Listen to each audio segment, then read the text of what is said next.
और उत्तर प्रदेश में होने वाले उपचुनाव को लेकर खासकर पश्चिम यूपी की मीरापुर सीट को लेकर सियासत अपने गर्म चरम पर है।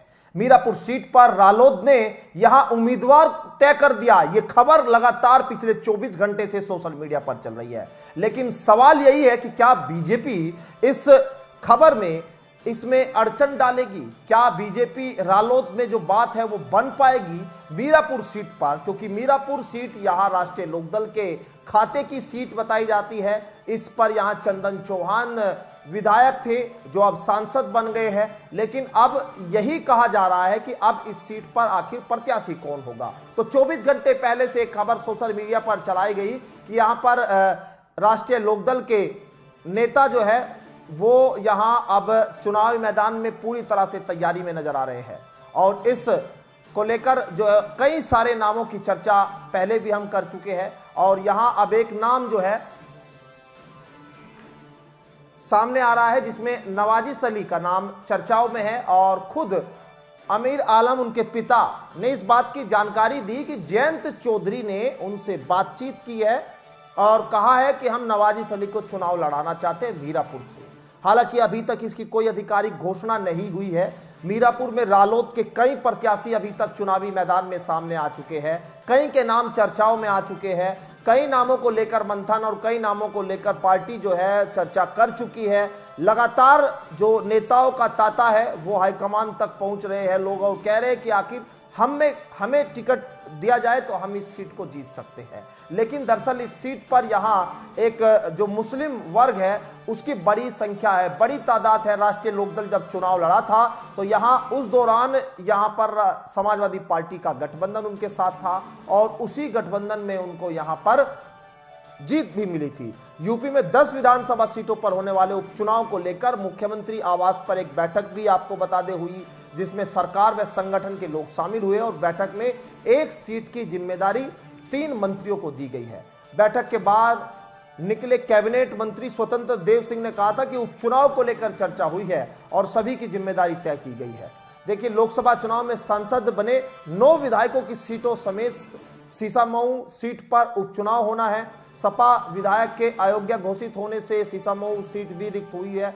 जिन 9 सीटों पर उपचुनाव होंगे उनमें मिल्कीपुर है, कटेरी है, फूलपुर, मंझवा, गाजियाबाद सदर और मीरापुर खैर और कुंद्रंकी शामिल है। पश्चिम यूपी की मीरापुर सीट पर जब उपचुनाव होना है तो इसे लेकर राजनीतिक दल जो है वो यहां पर अपनी तैयारियों में जुटे हैं। यहां का समीकरण जो है वो कुछ दूसरी सीटों से अलग दिखाई देता है। लोकसभा चुनाव में यूपी में भाजपा को मिली पराजय के बाद इन उपचुनाव में बड़ी जीत हासिल कर संदेश देना चाहती है, क्योंकि भारतीय जनता पार्टी इस चुनाव को यहां पर इस तरह से भी देखा जा रहा है कि 2027 का सेमीफाइनल के तौर पर है। मीरापुर विधानसभा का सियासी अखाड़ा जो है वो खाली होते ही यहां पर राजनीतिक दलों ने जो तैयारी की है उसको लेकर कई दिग्गजों ने अपने नाम सामने लाए और उसी तरह ये कहा जा रहा है 24 घंटे पहले जो नाम सामने आया है इसको लेकर अभी आधिकारिक जब तक कोई बयान या आधिकारिक तरीके से इसकी कोई पोस्ट या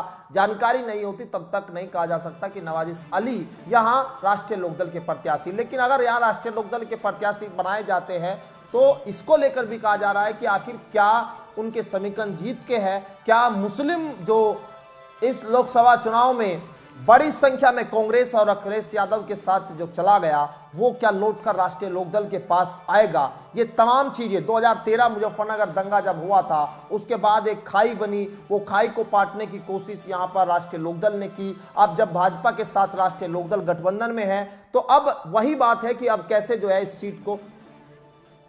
सीट को जीता जाए। और इस सीट पर यहां जो है लगातार अब बीएसपी हो या फिर आसपा दोनों ही पार्टी भी जो है अपनी यहां पर दावेदारी को मजबूत कर रही है। और इस सीट का जो समीकरण बनाने और बिगाड़ने में बसपा और आसपा का भी बड़ा रोल होने जा रहा है। इस सीट पर यहां मुजफ्फरनगर दंगे के बाद बदले सियासी समीकरण में यहां पर जो सीट है वो राष्ट्रीय लोकदल के पास गई थी और यहां पर समाजवादी पार्टी से ये सीट जो है वो चली गई थी। लेकिन अब यहाँ समाजवादी पार्टी जिस तरह से दावेदारी कर रही है और जिस तरह से यहाँ पर कयासबाजियों का दौर जारी है कि ये जो सीट मौजूदा राष्ट्रीय लोकदल के पास थी, तो राष्ट्रीय लोकदल और भाजपा के बीच गठबंधन में ये सीट क्या यहाँ मिलने जा रही है, ये भी एक चीज समझने की है। भाजपा रालोद गठबंधन में अगर यह सीट रालोद के हिस्से में आती है तो पूर्व सांसद मलूक नागर के बेटे अक्षय नागर का नाम भी सामने आ रहा है, और रामनिवास पाल, अजीत राठी, संजय राठी का नाम भी टिकट की दौड़ में माना जा रहा है। उधर भाजपा के हिस्से में सीट आने की स्थिति में अगर आती है तो अमित राठी, अभिषेक गुर्जर समेत अन्य नेताओं के टिकट की दावेदारी यहां पर है। पूर्व सांसद राजपाल सैनी अपने बेटे शिवान सैनी को यहां टिकट का दावा कर सकते हैं। आसपास से टिकट के दावेदार में पूर्व विधायक जो है शाहनवाज राणा का नाम भी चर्चा में बताया जा रहा है। तो यहां महिलाएं भी टिकट की दावेदार है। उपचुनाव में मीरापुर सीट पर अलग अलग राजनीतिक दल ने महिलाएं भी यहां टिकट की दावेदार बताई जा रही है। बिजनौर सांसद चंदन चौहान की पत्नी यशिका चौहान और पूर्व विधायक मिथिलेश पाल और पूर्व जिला पंचायत अध्यक्ष रामा नागर भी टिकट के दावेदारों में शामिल बताए जा रहे हैं। लेकिन अब जो पिछले 24 घंटे से ये चर्चा शुरू हुई कि जयंत चौधरी ने यहाँ नवाजिश को लेकर जो है कहा, उनके पिता ने जिस तरह से बताया कि नवाज आलम को यहाँ पर चुनाव में उतारा जाने की बात जयंत चौधरी ने कही है, इसके बाद ये चर्चा होने लगी कि क्या अब ये सीट राष्ट्रीय लोकदल यहाँ मुस्लिम को देकर, मुस्लिम नेता को देकर इस सीट को जीतने के लिए अलग समीकरण बनाने की बात यहाँ हो सकती है। हालांकि अभी ये सिर्फ चर्चाएं हैं और इन चर्चाओं के बीच में यहाँ अभी टिकट को लेकर फाइनल नाम तभी सामने आएगा जब यहाँ चुनाव के तारीखों का ऐलान हो जाएगा। ऐसे में अब यहां क्या बीजेपी रालोद में सहमति भी बनेगी, यह भी सवाल है। मीरापुर में रालोद ने यहां प्रत्याशी बनाने का मन आखिर किसको बना लिया है? क्या यही अब आखिरी समय आ गया है कि अब इसी समय में यहां कुछ ही एक सप्ताह या 15 दिन के अंदर जो है वो टिकट को लेकर फाइनल नाम सामने आ सकता है? फिलहाल मेरे साथ इस खास जानकारी में इतना ही। मुझे